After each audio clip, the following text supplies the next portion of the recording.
Assalamualaikum, we are from Group 6 Scientific Inquiry under Sir HASSAN SOLEIMANI, and our report title is The Intersection of Race and Ethnicity and Educational Inequality in Malaysia. We have 6 members in total, and we will cover 11 section from our report.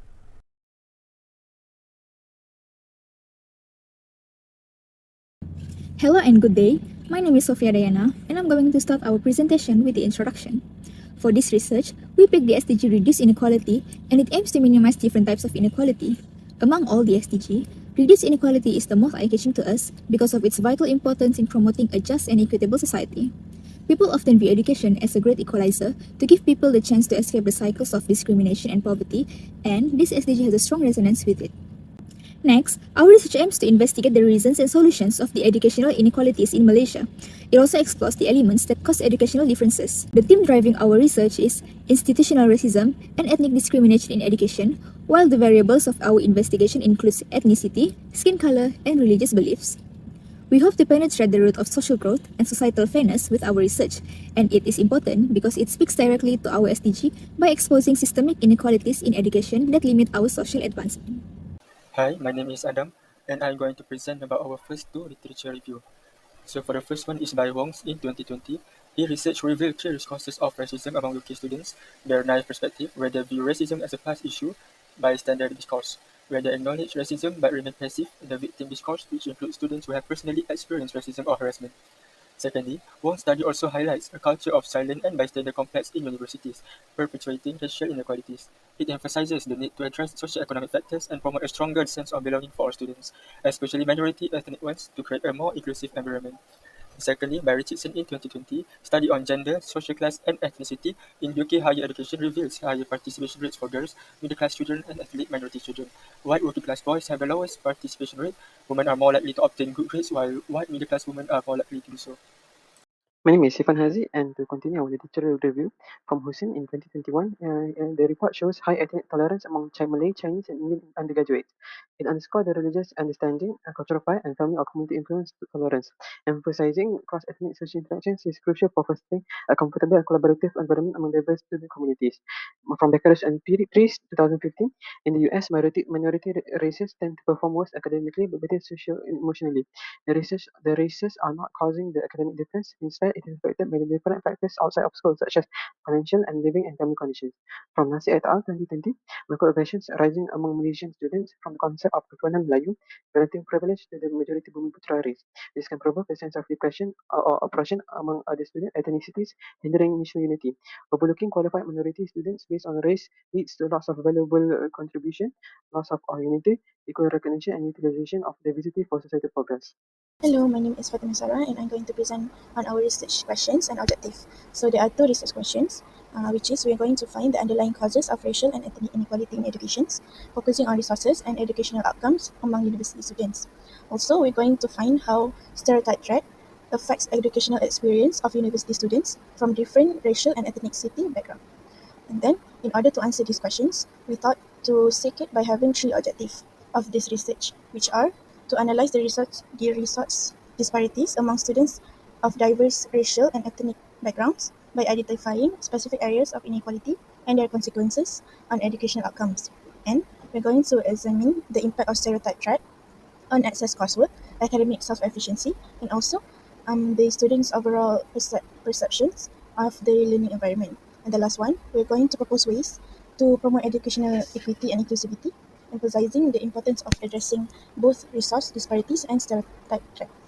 Hi, my name is Siti binti Jailani, and today I'll be talking about the hypothesis and significance of study. The hypothesis for this study is the impact of stereotype threat on academic self-efficiency and access to advanced coursework varies across different racial and ethnic groups, reflecting the intersectionality of race, ethnicity, and stereotype threat. From this hypothesis, it plays a crucial role in shaping educational experiences. For significance of study, we have 3 main outcomes that we hope to achieve. First is insight into the many challenges faced by different racial and ethnic groups. Next is study could highlight the impact of how the state of living can affect the inequality of education and how to raise ways to overcome it. And lastly is introduce how these stereotypes and assumptions plays into action from different perspectives. Next is research methodology. We use the method Quant-Qual survey. A total of 40 respondents from University Technology Petronas has participated in answering the survey. We use convenience sampling by using Microsoft Form. For data collection, it will be analyzed using descriptive statistics that are designed using Microsoft Docs. It consists of 18 closed-ended questions and is distributed to various channels, mainly WhatsApp. Now, I will be talking about the demographic data. We have prepared 4 questions for the respondents. Among the respondents, for age, 73% of the respondents were aged from 18 to 25. Next, for gender, 55% were female and 45% were male. For race, there are 48% Malay, 30% others, 30% Chinese, and 10% Indian respondents. Lastly, majority of education level respondents are from bachelor degree at 78%. These are the data that we have analyzed on students' experience and perception on this topic, which covers the first objective of this research. Firstly, 88% of respondents have witnessed situations where students from certain ethnicities face discrimination. 92% of respondents felt comfortable sharing their ethnicity background at their educational institutions. Next, 78% agreed that implicit biases influence how students are graded, while 68% agreed that students from minority background have equal chance to secure scholarship. Lastly, 88% of respondents believe that eliminating racial disparities requires a fundamental restructuring of educational policies. In conclusion, the high percentage in responses reflect a widespread recognition of discrimination, implicit biases, and systematic challenges. Data suggest a strong desire for substantial changes and restructuring within education systems to address racial disparities effectively. A positive and inclusive school environment fosters a sense of comfort among respondents to openly share their ethnicity background. Next, we analyze on the student perception on the main obstacle that could face by minority background of students, which covers our objective. So as we look at the pie chart, the most significant obstacles is the socioeconomic status that was voted by 48%. This shows the widespread acknowledgement of economic disparities, and it suggests that there is a need for intervention to tackle financial barriers in education. Discriminatory policies come with 30% of vote, and this shows that there is a substantial belief that it contributes significantly on hindering educational access towards minority students. Then we have language barriers with 13% of vote, meaning it is also one of the notable obstacles faced by them, and this highlights the importance of implementing language support initiative for equitable opportunities. With that, cultural understanding has the least vote with 10%. Although it is low, it is still recognized by a minority of students, respondents, and we still need to promote cultural understanding as a part of initiative to address these disparities. In addition of the main obstacles, we also asked the respondent of the possible challenges that minority and racial background students still might face. So in this collection data, we allowed the respondents to choose multiple answers, and it resulted with 70% of them believe that discrimination and biases have a significant contribution towards these affected groups. And then this perception also follows by a lack of financial resources, with 68%, which really support our previous data that most minority students face economic barriers in pursuing educations. Then we have limited access to quality education and cultural differences with 63% and 53% respectively. So this shows that there's a widespread acknowledgement of persistent educational and cultural disparities happen towards these minority groups. Lastly, limited mentorship opportunities was void with 38%, meaning that there still have awareness of this importance of mentorship for minority students, although not all see this as a primary challenge for the minority background of students. In addition, we also measure the respondents' agreement levels on these 3 key areas to support our findings. The first one is access to educational resources. With a mean of 3.9, the data signal a positive sentiment toward the belief that limited access negatively impacts educational performance since it limits their learning materials, and resources should be distributed equitably. The low standard deviation of 1.578 suggests a shared concern among respondents about the impact of resource distribution on educational outcomes. Next is stereotype threats awareness. The data, with a mean of 4.013, suggests that stereotypes do influence how people are treated as they can shape the individual's perception and expectations. The low standard deviation of 1.037 implies a shared recognition of the impact of stereotypes while acknowledging diverse opinions on university diversity efforts. The last one is societal context. With a mean of 4.25, the data suggests that educational institutions should prioritize diverse background educators because they bring varied perspectives and experiences. The low standard deviation of 0.909 indicates a high level of agreement among respondents on the necessity of diverse educators, policy changes, and community engagement in combating educational disparities. Hi, I'm Raimi. Next, we will analyze what ways we could do to promote educational equity and inclusivity, which I had mentioned in the objectives earlier.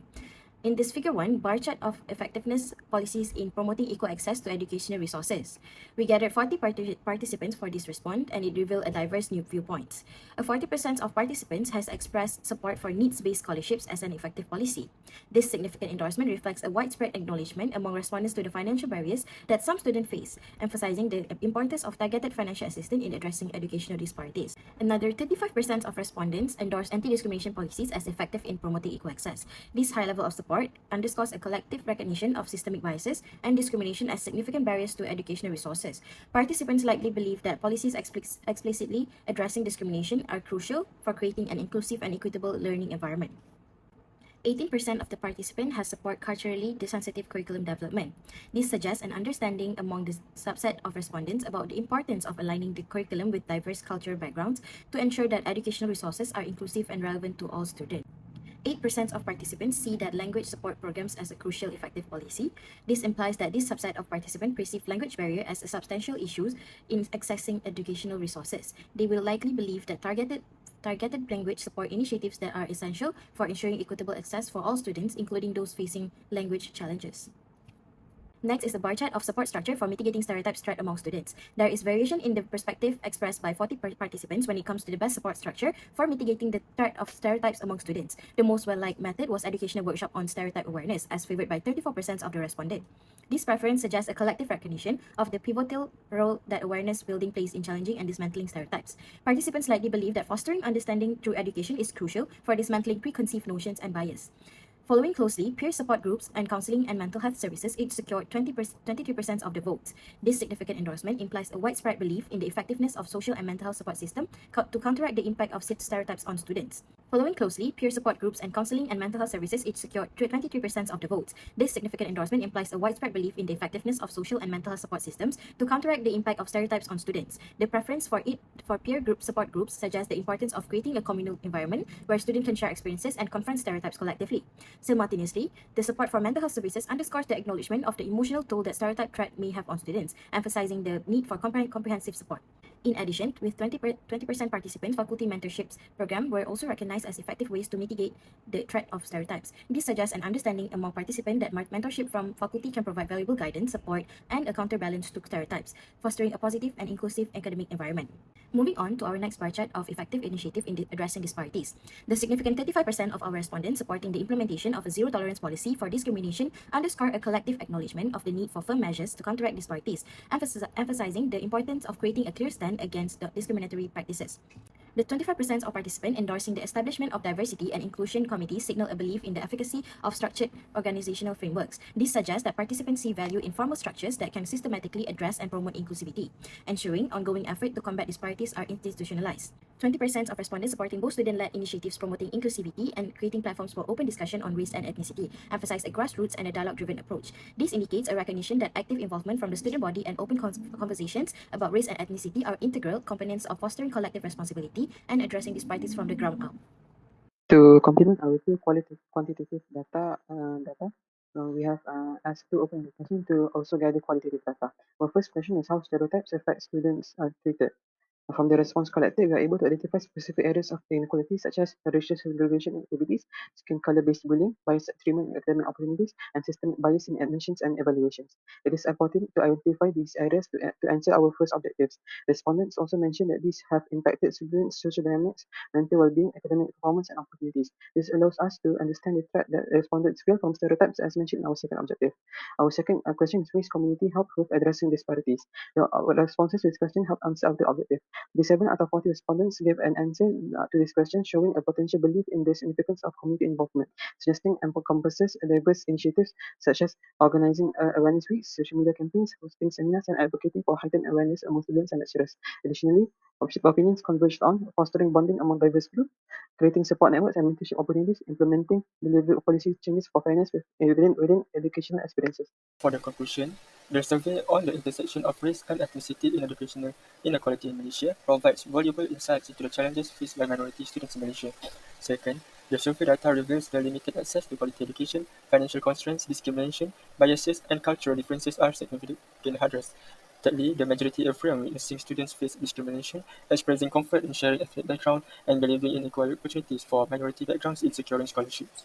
Number 4, participants also express concern about systemic biases in the education system and advocate for fundamental changes in educational policies to eliminate racial disparities.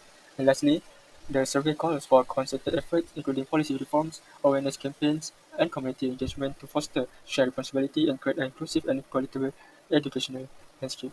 And lastly, for the recommendations, to guarantee a more diverse representation, future research should take into account more inclusive sampling techniques, such as both online and in-person approaches. The research proposes an intersectional approach and geographical variations to provide a more comprehensive view of difficulties faced by various populations. Interviews and focus groups are examples of qualitative techniques that could be used in addition to quantitative data to capture the richness of individual experiences.